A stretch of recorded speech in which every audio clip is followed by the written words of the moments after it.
Christmas came early, guys. Check out this absolutely stunning 1986 Christmas special. We left it idling here so you could hear it running, and it runs like a brand new bike because essentially this is probably the last brand new. Listen to the exhaust note on this thing. Purr's got kitten. Valve train, super quiet. This is probably the last 100% mint original stock one up here in New England. I have not seen another one. Guys, this is 100% original, right down to the tires, the graphics. The grips are the original grips, the seat. This is true moto unobtainium. This is probably one of the, if not the rarest Honda we have in the museum. The dealerships that got the Christmas specials would get one or two of these. They were a limited production model. Most of them were ridden into the ground by hyperactive kids and destroyed because it is metal. The fenders are metal. The tank is metal. This is the original front fender. You can tell it's original because it has the lip on the bottom of it. There's no reproduction parts. There's no reproduction chrome. There's no reproduction anything on this. And there's no replacement parts on this. This is all genuine Honda. The chrome on the bike is in excellent condition. In fact, the entire frame on this bike is chrome. Everything's on the chrome on it, including the wheels. So if you followed the value of these, about 5 years ago, two of these new in the crate at Meekum sold for $42,000, and everybody thought the guy was totally insane until he came back two years later, and two of these in the crate auctioned off for $52,000 plus the buyer's premium. That's $26,000 each. And let me tell you, the odds of finding one like this that is in absolutely gorgeous original condition are very, very slim. Most of them are tucked away in collectors' collections and haven't seen the light of day. This one's on display in the New England Motorcycle Museum as a centerpiece in our Honda display. We're offering it up for sale.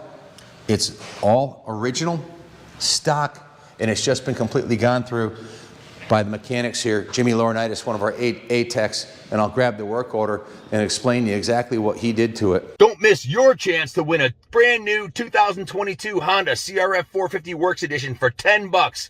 Go to www.kaplancycles.com. Buy your ticket today. So guys, I got a work order here. We did a full preservation service on this bike, which means the gas tank was taken off and it was cleaned out on the inside, and the entire fuel system was reconditioned.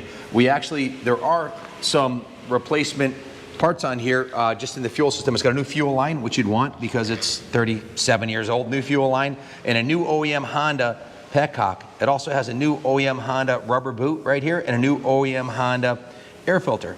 The carb has been rebuilt using OEM Honda gaskets, and it has a new replacement of the original drain hose right here for the carburetor.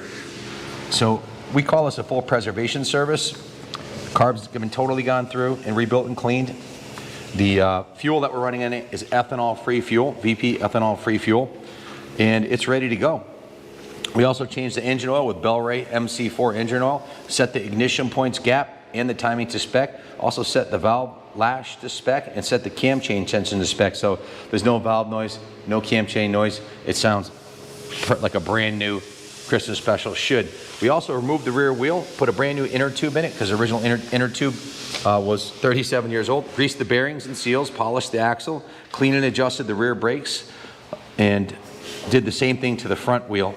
In addition to lubing all the pivot points on the bike, removed the front wheel, replaced the front tube, greased the front bearing wheels, greased the front wheel bearings and seals, polished the front axle, cleaned and adjusted the front brakes, lubed the front brake cable, lubed the lever pivot, and then set the tire pressure. Also lubed and adjusted the chain. So just a preservation service, basically a tune-up. So it's ready to go back in the museum on display, or if you want to ride it, you could ride it. I'm 220 pounds. I didn't want to ride it and crush the beautiful original seat on this bike. Like I said, all the cycle parts are original on the bike, and it's ready to go. Let the professor chime in here. Billy, what do you think of this thing? This bike is amazingly original. I mean, I restored one of these that was in rough shape, and I was able to get OEM parts at the time. And you cannot buy these parts any longer. They're not made anymore. And these tanks would come without the stickers on them from the factory. These are factory original stickers. This is an OEM stock original gas tank, and it's original to this bike, along with the fenders. Also, those parts are made reproduction, and they're nowhere near the same quality as Honda parts. The handle grips on this bike are like of all grips in the world, they're the Holy Grail. The holy grail of hand grips. They're not perfect, but they're original. They are There's a little wear on the grips, as you can see up here, but these are the original, unreplaced factory grips. So yeah, impossible to find. There's nothing made reproduction that looks anywhere near close. So these are the original grips. The number plates, the hardware. This bike is a stunning classic original. You know, all the way down to the rubber bands on the number plates. The seat cover has never been off, to my knowledge, and the tires those are OEM original tires. there is a little dry checking on them, as you'd expect for a 37-year-old tire, but they're original, and there's tons of tread left on them, indicating there's very little ride time. Right on. Yep. This bike is just amazing. And my restoration project took a long time. It was a lot of sourcing parts. And this bike is a turnkey, ready to ride, and it runs beautifully, right, Ken? Yes, it does, like a new motorcycle. Again, I didn't ride it, but I did see the mechanic and hear the mechanic riding it, and we had it running on the table. I didn't even know it was running when I came in. That's how quiet it is. There's no valve lash, no mechanical noise, nothing. I wrote it gently down when I was taking the photos, guys, and listen, it shifts perfectly, it runs perfectly, there's not a hint of oil being burnt on startup, which is pretty common problem with valve seals and stuff after 35 years, but this thing is an absolute jewel. It's museum quality and it's original. There's not a speck of dirt anywhere on it. You would be hard pressed to find a nicer one unless you pulled it straight out of the crate, which we know what. Even ones out of the crate can have patina on them too, especially if they've been unless they've been in a climate controlled environment, like a heated air conditioned environment, there would be some patina. Like I said, a couple little issues I pointed out cosmetically on the grips. The decal's got a tiny little nick in it. I wanted to point that out. But there's no dents in the tank, no deep scratches. It has the original factory warning stickers on here. This is exactly how it would have been Christmas morning 37 years ago. Right on. Some kid would have been extremely happy when he saw this under the Christmas tree. You know, I do notice little bits of patina. This is very common with aluminum cases. There's oxidization. It happens underneath the clear coat. That could happen in the crate too. Yes, it could happen in the crate, unless it was freeze-dried. We pulled brand new Harleys out of crates from 90th anniversary Harleys that had way more patina than this on them. So right. It's just a sign of age and not being restored, which is very important in my opinion. Right. It's patina. Authentic patina. And that's the way I like them in my book. And all the hard parts are here, all of them. I mean, all the original, the chrome plated hardware, these heat shields on the exhaust. I see one screw that, pops out is incorrect in my mind on the exhaust shield here. But that may be correct. I don't know. I think it probably had a round-headed Phillips head screw in it originally, but I talked with, sorry to cut you off, Bill. I talked with Doc on the bike. He's a master detailer, been with us for a decade. Since the beginning. And we were just, oohs and ahs on the bike walking around. I couldn't believe how it came out. And he said, Kenny, I didn't put not a speck of paint on this bike. Nowhere. Anywhere. There's absolutely nothing was repainted. Cylinders paint's original.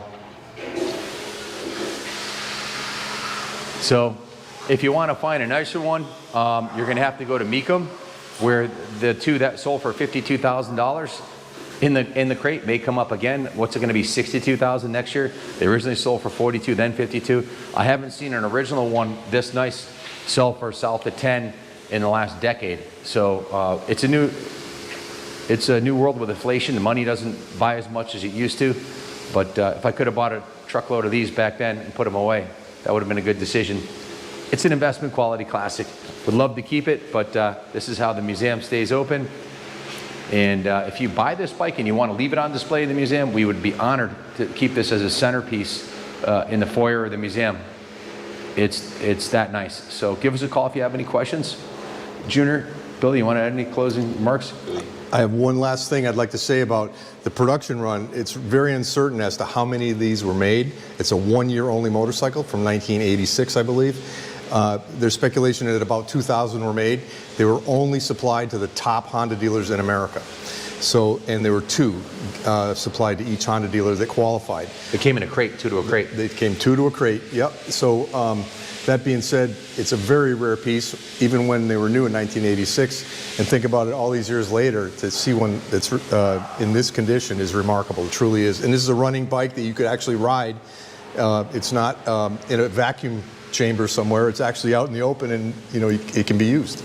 As part of the purchase price, if you elect to put it back to museum storage, we'll drain the tank, we'll fog the tank, we'll drain the carburetors, fog the carburetors, and fog the cylinders, so it'll be permanently preserved and ready for the next generation. It'll still look this good 35 years, 37 years from now, 40 years from now if you keep it inside. It's the elements that cause the chrome to rust and everything, and there's not a speck of dirt anywhere on this bike. So good luck bidding on it, and God bless America.